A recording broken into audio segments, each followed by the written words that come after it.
This is a CNIB Foundation podcast. The content in this podcast is provided for informational purposes only. It is not legal advice and should not be relied upon as such. CNIB does not make guarantees about the comprehensiveness or accuracy of the content. CNIB and the podcast participants assume no responsibility for how you use the information provided. If you require legal advice about a specific issue, contact a lawyer or community legal clinic. Hello and welcome back to another episode of the Know Your Rights podcast. My name is Jacob Cherendoff, and I'm joined by some lovely guests today to discuss government issues and consumer-related topics on the Know Your Rights podcast.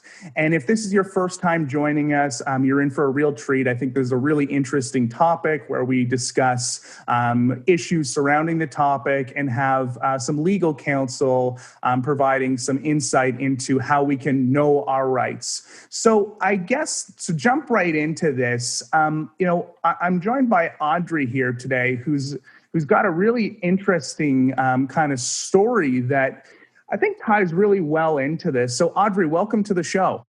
Thank you. So Audrey, I understand that you have a visual impairment yourself. Is that correct?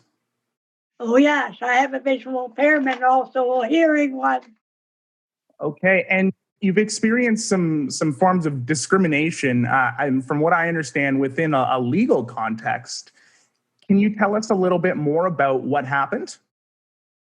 Oh, I went to see a lawyer to have my will done. We got that all finished up.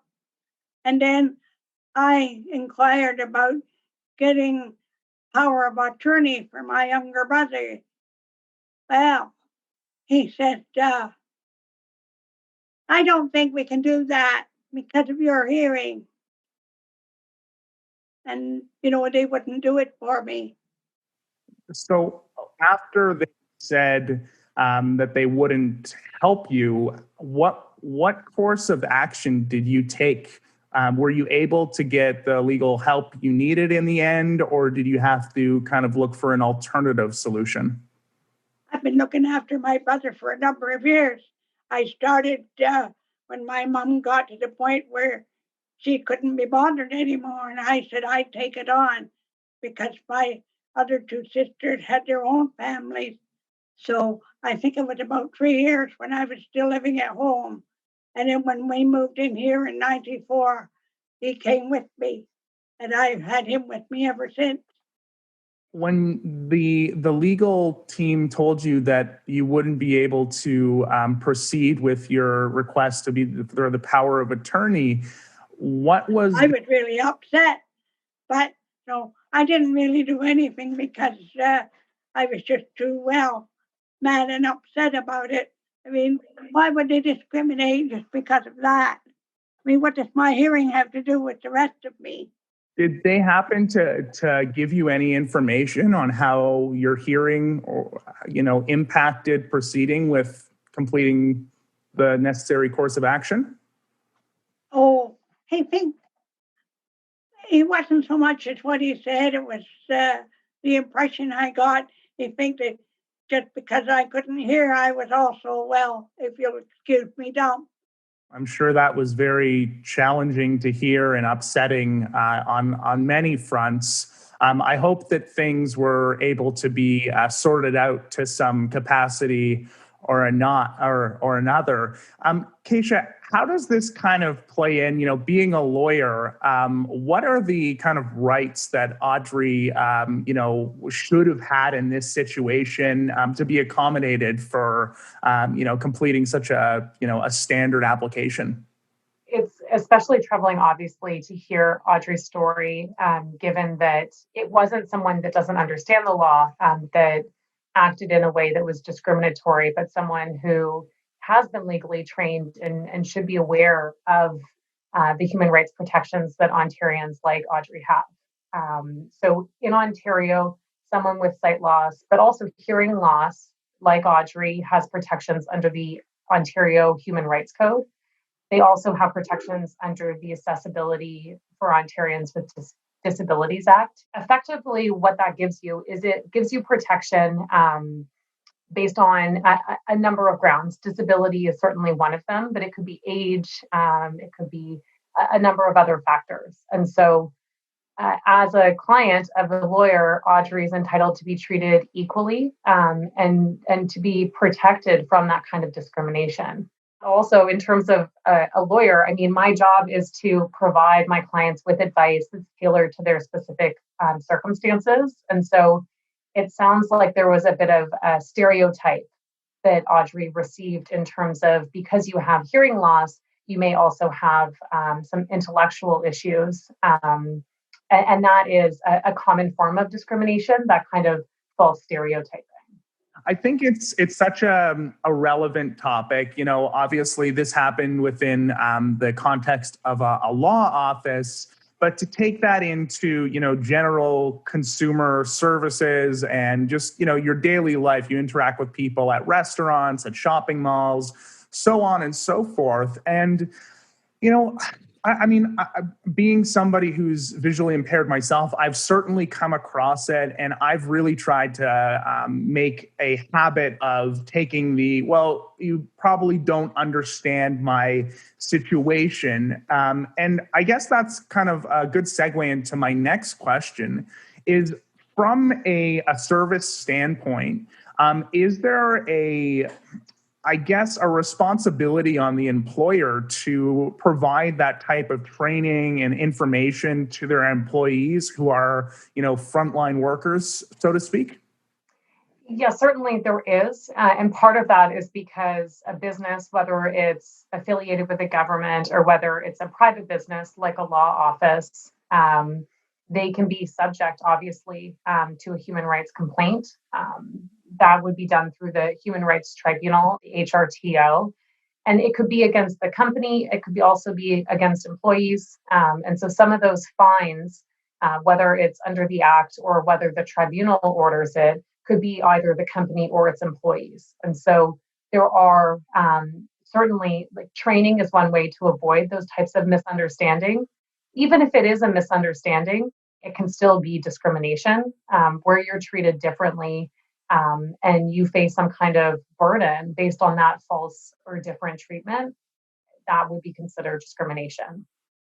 For something, you know, of Audrey's circumstance, would a reasonable, what would have been a reasonable accommodation to help Audrey navigate through that situation? I mean, Audrey, were you offered any, interpreter or anybody to help you get through this process by the legal office, or anybody you brought in personally?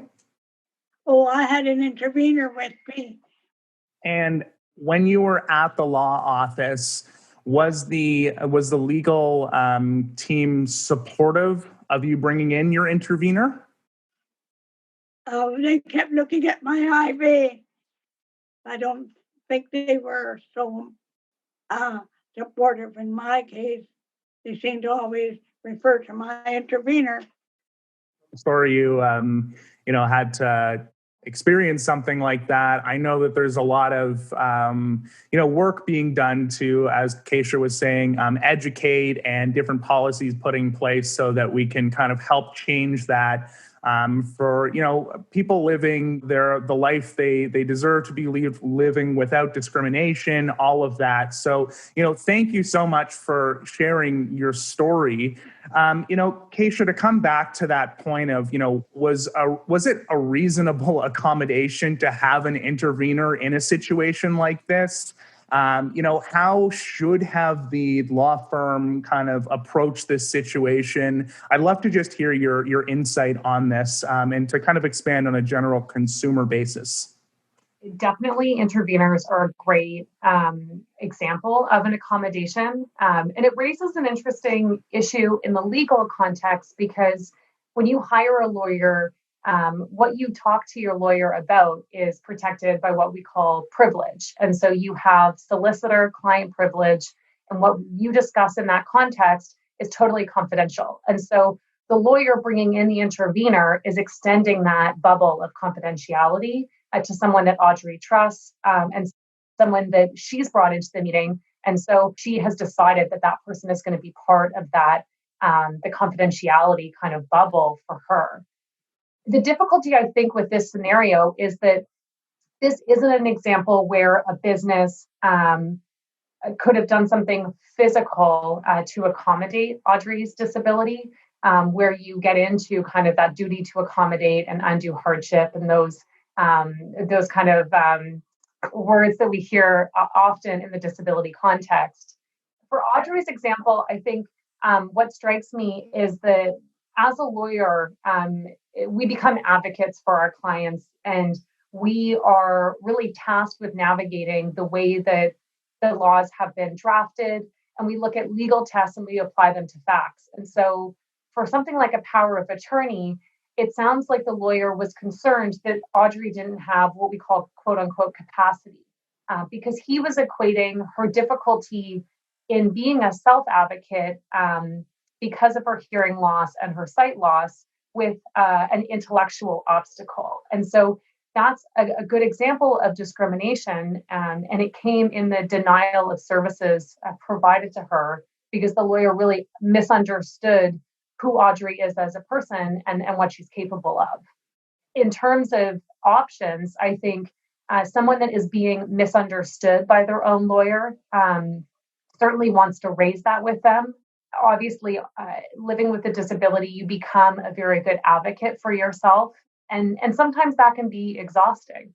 Ontario has good resources. The Ontario Human Rights Commission is one of them. And so they create policies and recommendations designed to start addressing some of the issues that exist, both as a consumer, as a student, and in those other, as a transit rider, and all these other contexts. And so they actually have human rights advisors. There's a toll-free line that you can call to reach the Ontario Human Rights Commission, and they can assist you in navigating how to file a human rights complaint if that's something you're interested in.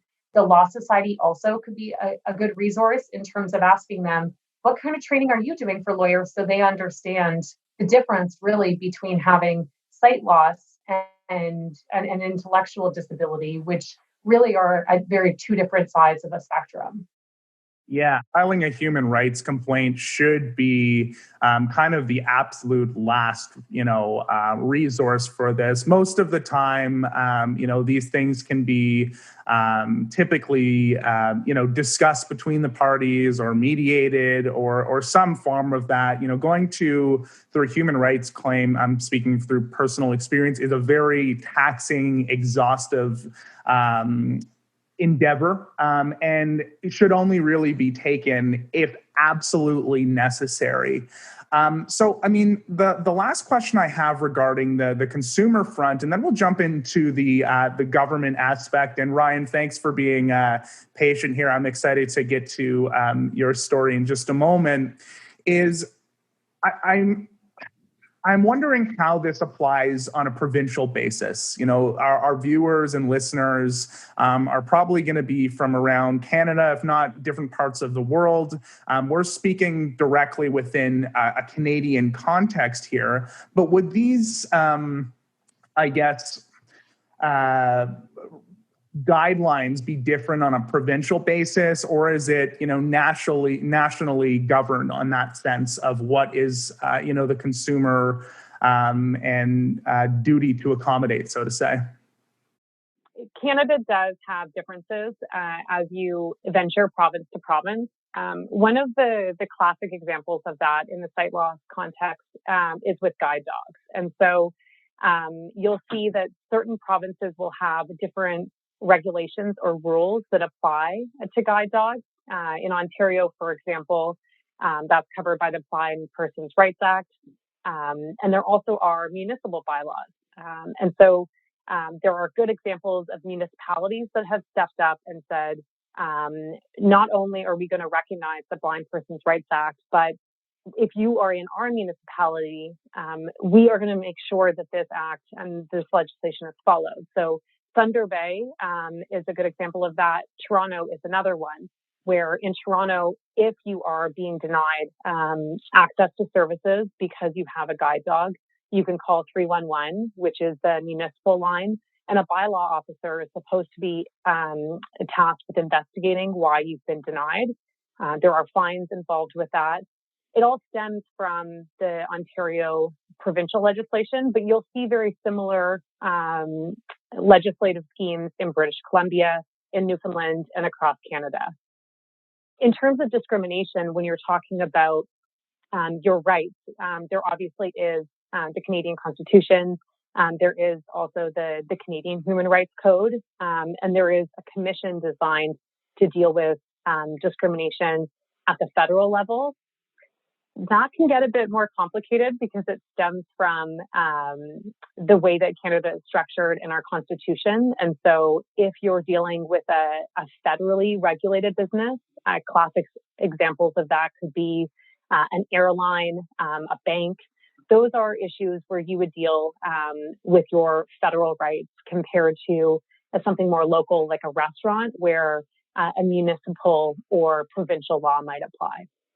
Right. Yeah. And if, somebody is listening outside of Ontario, what's the best place for people to kind of just reference what the kind of rules, regulations are surrounding that?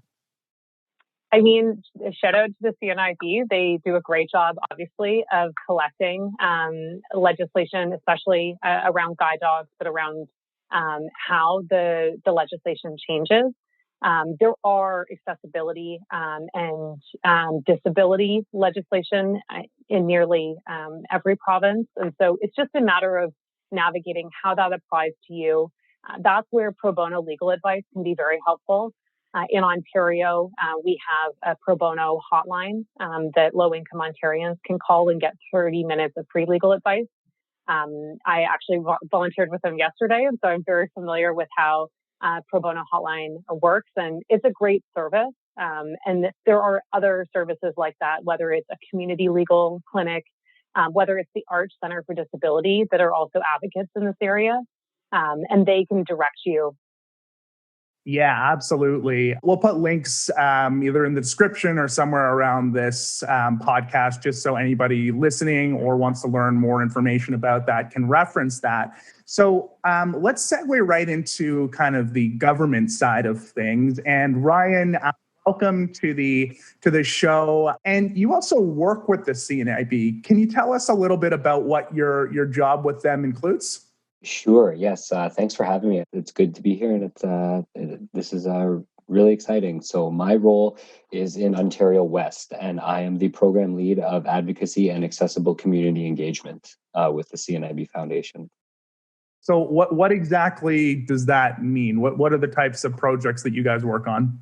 So it's kind of a little bit of half and half almost. So like I do half advocacy, which could be anything from like ODSP to housing advocacy to referring to other organizations that might be able to help an individual with sight loss, do some advocacy work. Could be consumer products. It could be transit. There's all kinds of different things. Employment, a little bit of employment advocacy, that sort of thing. And then with the accessible community engagements, CNIB has made some great partnerships in the community and in the entire country with companies that want to make neighborhoods more accessible. So we do projects where we can introduce beacons into downtown businesses to make them more accessible for those with a smartphone with blindness. So there's a ton of different things like that we are working on, and we're going to continue to work on to make not only Ontario but all of Canada more accessible to those with a visual impairment. All amazing projects. Sounds like you wear a lot of hats around there, and you guys are doing really great stuff to further the mission of the CNIB.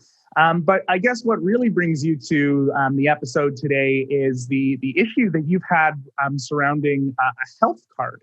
And now, Ryan, you also have a visual impairment yourself. Is that correct? I do, yes. I suffer from diabetes retinopathy. So I lost my vision 7 years ago. My retina is just detached overnight kind of thing. I went to bed totally fine, woke up the next morning and kind of couldn't see.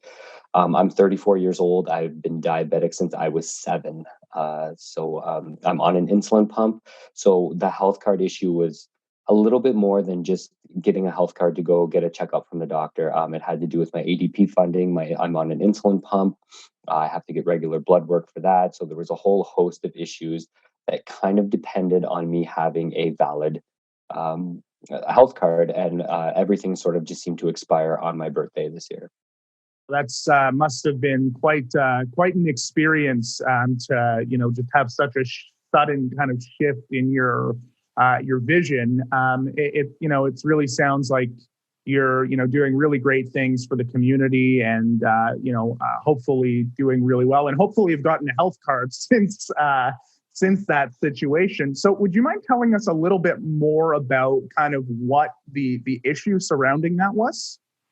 Absolutely. So I guess kind of the nightmare of 2020 continues, right? For there's a lot of different things that are going on in 2020 that are highly unusual and unprecedented, right? So some of those kind of play a role into my experience with waiting at Service Ontario. So there was obviously a large line of maybe 75 to 100 people. The new term is social distancing, but with my cane, I'm a cane user, not a guide dog user. It's hard for me to social distance. And then I sort of get looks because I either have a friend or a colleague from work or someone that's usually there with me. And, when they're guiding me, you kind of hold the inside of their elbow or maybe the top of their shoulder. And the social distancing aspect is kind of out there, right? So I got a lot of comments about that. First of all, waiting in line kind of thing. And then just because of my role at CNIB, you sort of start to notice things, even when you're not working, with regards to setup and inclusive design. So once I finally got to the front door, the accessibility button to open the door was actually not even on the pavement. It was on the grass. So if you think in terms of someone that's using a power wheelchair, how are they going to get to that button to access the door? So that was kind of issue number one was, well, why is this button kind of so far away? Issue number two was, and I think this just has to do with maybe a little bit of training. There's more training needed or more education. I think it's just lack of education, because sometimes I really think that uh, the sighted community is just as scared of us as we are of them, right? Talking in terms of the blindness community, they just don't know. They don't want to offend us. They don't know how to ask questions, and I'm pretty open. So feel free to ask any questions to me about my blindness because it's part of my advocacy hat that I wear. So once you get inside, you have the bank teller lines where it's like a zigzag instead of just a straight line up to the counter. So that's hard for someone to navigate with a visual impairment to begin with. Then you add in the social distancing and the arrows on the floor. I was told several times to follow the arrows on the floor, and I think that's just a designed kind of response from the staff there. But my cane doesn't detect the arrows on the floor, and I can't see them. And I don't know if there is a safe way to make that accessible other than maybe telling me they're there and maybe telling me I'm going in the right way, that sort of thing. So that was another really big issue. And then finally, once I got to the counter, I told the staff member there I also wanted a photo ID card. So it's pretty much a driver's license that is purple and you get no driving privileges, but it's an Ontario photo ID card. So once we got that all figured out, they hand you the piece of paper and they said, can you sign in the box? Well, there's another issue because I don't know how big the box is. And again, could be an easy fix. Just get a signature guide, right? You could even cut one out of a piece of cardboard and it would take 5 minutes and cost you 8 cents to make, right?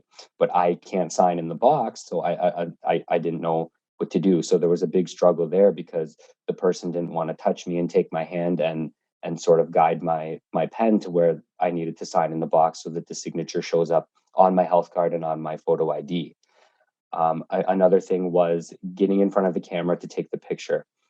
So I guess I'll call them footprints. There's footprints that are marked on the floor that someone with vision can see, and you stand in the footprints and then you're automatically in the shot. They must have taken, and I'm not exaggerating, 8 to 9, maybe even 10 photos of me, and they got half my face or the top of my head or my chest or my chin only because I wasn't standing in the right place. And they kept saying, no, you have to move over. Well, I would love to, but what does that mean? Does it mean move over left? Does it mean move over right? Do I have to kind of scrunch? Do I have to move forward 3 steps, or do I lean right up against the backdrop? There was just a whole host of kind of issues, one after the other, that I guess sort of just happened, right? And it was just, it could have been a lot easier. And I think really it just comes down to education. I don't think I think the majority of public and customer service agents are polite and they want to help. I just don't think they know how. Yeah, I totally agree with that last comment. But I mean, wow, what a day you had trying to get something that we just all take for granted, of a health card. I do have to say I've had so many similar issues, with those type of things, of trying to figure out on a form where to sign. I don't know if they still do this, but I think they do, in service. I guess buildings, there's a little screen with numbers and you get a piece of paper. I can't even see those screens. So that's always a kind of a stress and I guess minor anxiety going to deal with anything regarding that. The lines in grocery stores. I mean, I think you pointed it out as accessible design. Is that correct? That would sort of just be the accessible building design, right? So like there's certain things that you can do to make it a little bit more accessible, right? So like for a cane user, the zigzag lines aren't an issue, but you have to have, I guess I'll call them legs, so far apart. Like if you have them like 16 feet apart, there's no chance of my cane finding that along the ground. But if you have them maybe 4 feet apart, my cane's going to find them, and I'm like, oh, okay, now I can follow this kind of thing, right? And just as you were describing something there too, it's sort of I had a friend with me, and one of the customer service agents' response to me was, "Well, your helper can help you." Well, that's a friend, and he drove me there, and that's great. He is helping me, but it's sort of not his job to help me sign the form, although he would in a heartbeat. Or it's not his job to manhandle me and put me into the square where I need to stand to take a picture, right? There's got to be an easier way, kind of thing. I totally agree. I've gotten the, your friend, your, whoever's with you, oh well, they can just do it for you. And I mean, it always bothers me personally, and I'm sure there's a lot of people listening or watching this kind of thinking to themselves, well, I'm an independent, functioning person. I don't want to have to rely on someone manhandling. I love the way you put that. I just got a very humorous image of your friend trying to put you in that box to take the picture. But yeah, I mean, there's so many simple solutions, and I mean, I think we've opened a bigger can of worms with that idea of accessible design than intended initially. But I do want to tie that in because I think that when we're talking from a government standpoint, and to use our favorite term on this show, the point of undue hardship is pretty large. And I don't know if when we start talking about, you mentioned the button to open a door being not really accessible, from that standpoint. Where do these kind of lines start to cross of the government being responsible for accommodating, not only the blind and low vision or hard of hearing community, but really anybody who requires some form of accommodation, be it visible or invisible difference? No, and you know what? I think that's really a good point, but I kind of think of, just to play devil's advocate, you can be the glass half full or the glass half empty guy. So with regards to the button being in a non-accessible place, I think, and this is going to sound strange, but I think that's really good in some terms, not accessibility wise, but for normalcy, because now it's not just for people that use the wheelchair, right? Because like almost everybody will go and find that button and hit it, and even if they're able-bodied, or even visually impaired. So I think that it's become more normal, right? Just like an elevator. Traditionally, an elevator was, oh, someone that couldn't climb stairs, they'll use the elevator, but now probably most of us, if we were in a normal world in an office building, we'd choose to use the elevator. So looking at it in terms of that, I think it's quite normal and quite great that there is the button. I just think the placement of it was, well, let's just put it over here and that's that kind of thing. So it's probably not accessible for someone that, might have to go off-roading, and it just seems like it's unreachable. And then, by the time they get back to the door, it might already be closing, and then what kind of thing. Yeah, no, I totally agree. And, the placement is really, I think you've very clearly articulated the issue here is if it's not, if it's not serving its full function from multiple different perspectives, then I think then that's when it presents more of an issue. So I guess, Keisha, where do these kind of lines start to cross? I mean, in terms of, making let's take Ryan's circumstance, which, I mean, there were multiple, kind of red marks there. How could this be more of an accessible process? And, where's the government's responsibility to do that? And I think when we say the government, we mean like this is a Service Ontario Centre. We assume that it's run by the provincial government, although the provincial government has the same obligations as a business would, right? They're still governed by the legislation that empowers individuals that face discrimination. Under the law where you disclose that you have a disability, there is that duty to accommodate that we talk about. And so as you indicated, that undue hardship, even the language that we're using, like hardship implies that it's like absolutely, like it's very high. There's a huge threshold. There would be literal, like a pain in trying to make it easier. And that's why you can't do it.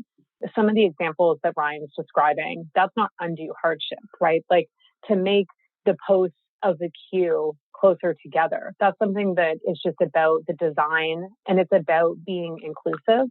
When we talk about those queue lineup numbers that you mentioned, right? Giving people options so that if that isn't an accessible or an inclusive option, that there are alternatives. Certainly an employee where it's disclosed to you that you are dealing with someone that has a visual challenge or some kind of accessibility concern, they're supposed to begin accommodating you. And so even if it's just like, Ryan, you're going the wrong way, that's a pretty low accommodation, right? To indicate you're actually going the wrong way through this lineup. There's no cost to that. It really isn't that difficult. I think to Ryan's point, there's sometimes a lot of fear around those engagements or those discussions. And so for both parties, it's important to be open to it. But that being said, the burden doesn't only rest on the person that seeks to be accommodated. There's a legal requirement that businesses, especially a government service, is accommodating. Yeah, absolutely. And I mean, I'm just, from my experience kind of relating to Ryan's, I'm really trying to kind of bring this out as well, is with the kind of age of technology that we're in, going and to a physical location to sign a piece of paper or even to take a picture of yourself almost seems silly. I just am wondering, is there, maybe room to kind of modernize some of these processes? And would that be unreasonable to, have, maybe Ryan, I'm kind of guesstimating some of the adaptive technology you may use, but I use a screen enlargement software with my computer that allows me to use the computer normally, and I'm able to complete a form that I otherwise couldn't see in a hard copy version. And that would kind of negate me, having somebody to read it for me, disclosing that I have a visual impairment and am partially blind, which for me isn't an issue, but I can certainly appreciate and understand that initial disclosure to initiate an accommodation might be uncomfortable for some. I agree with you, and I actually have a question. So when we talk about disclosure, I know without muddying the waters too much, it's very tricky, right? But in most cases, a person and I don't want to clump everybody into this category, but a person with a visual impairment, you have a cane, you have a guide dog, the cat's out of the bag when you walk into a building, right? So people can look up and they see my cane. Now, would that classify as disclosure, or do I physically have to say to someone, hey, sorry, I don't see well. Can you help me? Yeah, I think that comes back to your point of fear and discomfort on kind of both parties. It's just something that is, I think the real kind of sticking point here is just a lack of education and uncertainty and fear around the subject. I don't use a guide dog. I don't use a cane. So to the untrained eye, so to speak, if I need an accommodation, I'm required to verbally disclose it. And that often triggers people in a different way, which is, fine. I'm used to it. But I know that there are a lot of people who are probably listening to this that might not have that initial visual cue for others to say this person may require some form of accommodation. Keisha, is there, whose responsibility is it to make that initial disclosure, or is that even, something that's been kind of set in stone? I think based on both of your experiences, it's pretty clear that there isn't this like typecast. Someone that has sight loss or that is blind, that's not always visible. And so, Jacob, for you, it may be a scenario in which you have to disclose it because someone that looks at you entering the store or entering a government service building may not recognize that they have a duty to accommodate you. Whereas for Ryan, I think it's fair to say that if you are relying on a cane, that the accommodation is pretty clear, that your presence is disclosing the accommodation that may be required.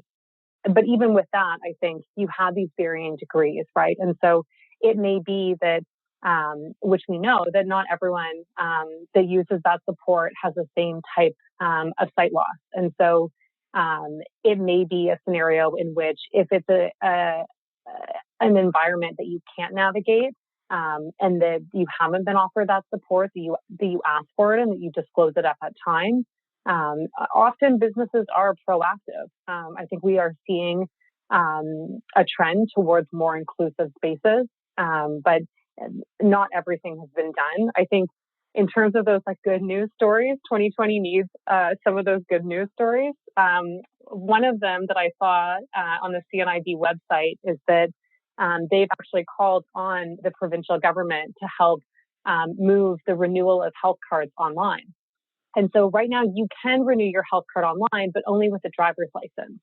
And so if you are someone that has that official ID card that Ryan was describing, or if you're someone like Jacob that would far prefer renewing your health card online, although frankly, so would I, because it's way easier than waiting in line, you need a driver's license, which then, although they're trying to be inclusive in moving it online, it may not be their only intention in moving it online, but certainly that's a positive side effect.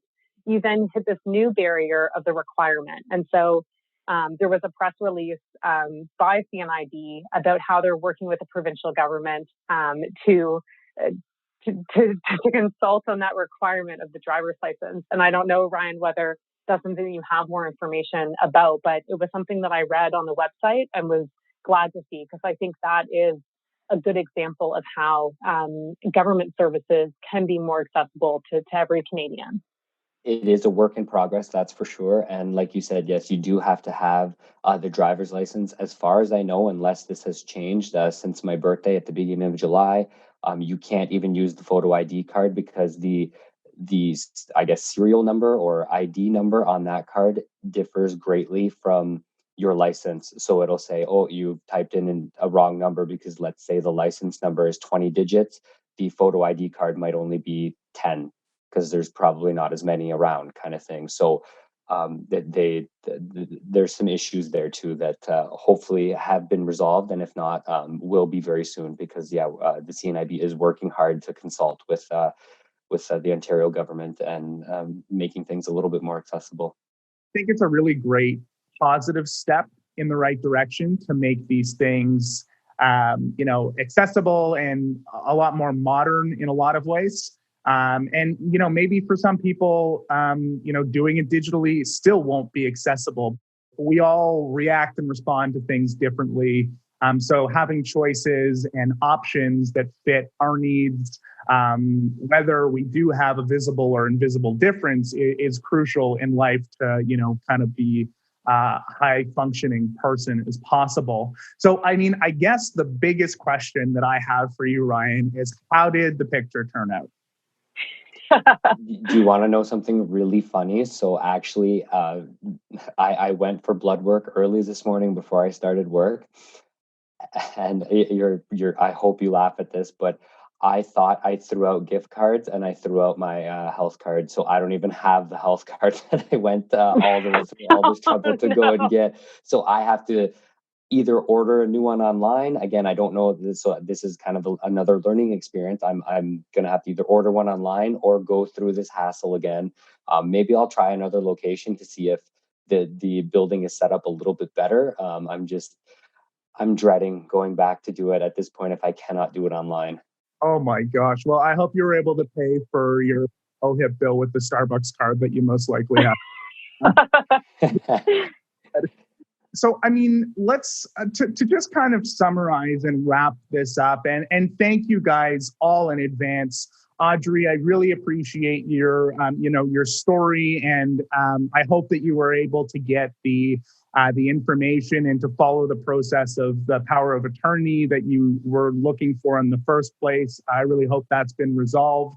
And Ryan, for providing such detailed insight into your experience. And I know for a fact that this information is extremely relevant to a lot of people in the community. And Keisha, your insight and kind of legal perspective on it just really helps to inform people as to any questions they may have. Sometimes a little intimidating to speak to a lawyer, those big bad scary lawyers.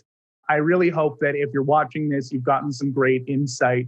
But just to summarize, I think a really key point here is, and we mentioned this earlier, is that depending on where you are within Canada, so on a provincial basis, it's really important to reference what the rights are. And as Keisha said, CNIB is a really great resource for that, along with everything else that'll be kind of linked or outlined somewhere around this podcast. But Keisha, is there anything that you feel important for our viewers and listeners to know that maybe we've just skipped over, or just to reinforce? So I think the takeaway for me, as a lawyer, I love fighting about things. I'm an advocate. I'm a problem solver, but that's not everyone's cup of tea. And so I think you're right in saying that a lot of these issues come from misunderstandings. And so your first option is to try sort of hey, I'm not sure if you knew this, but these are my rights, or just kind of gently nudging someone in the right direction as part of that disclosure, as part of seeking accommodation. I think that's always the first step. The last resort is consider talking to a lawyer about your human rights. There are a lot of great pro bono services across Canada and different legal community clinics that can provide you with tailored legal advice that speaks to your experience. A lot of this can be misunderstandings, and hopefully a meaningful conversation irons it out. But if not, know your rights and know that you could get legal support in terms of litigating a dispute. Yeah, I think that's a really good point. And I think learning about what your rights are is, the first step is to self-educate and then to self-advocate. Once again, before moving to some crazy lawsuit or anything like that, it is not something that is ideal in any situation. A lot of the misunderstandings, as you put it, can very easily be rectified by advocating for yourself or reaching out to institutions who can help do that, like the CNIB, like Arch. There's a lot of them. They'll all be linked somewhere around this episode. But I really think that that's the key point here is learn about your rights. And that's why we're doing this series, this episode of trying to, I guess, humanize some of these experiences within a consumer front and a government front that we all interact on a daily basis. And whether you have experienced one form of discrimination or another, or just feel that you weren't maybe accommodated in the most appropriate way, the best thing you can do is to arm yourself with knowledge on what you should be entitled to. And I think that that's a really strong point to reinforce here. Ryan or Audrey, did you have anything you'd like to leave our viewers and listeners with? Just thank you for the opportunity. And I'm certainly probably not the first person that's encountered these, and unfortunately probably not the last, but change starts with us. Yeah, absolutely. And it's one step at a time. And, although you can now get your health card online, you do need to be able to drive a car. So for probably, including myself, not an option, but one step at a time. Audrey, did you have any comments before we close out the episode? I can't think of anything. Okay, no problem. Well, thank you all so much for participating in this. I know there's a lot of value that was given here. So everyone listening or watching, we will see you on the next episode. Have a good one.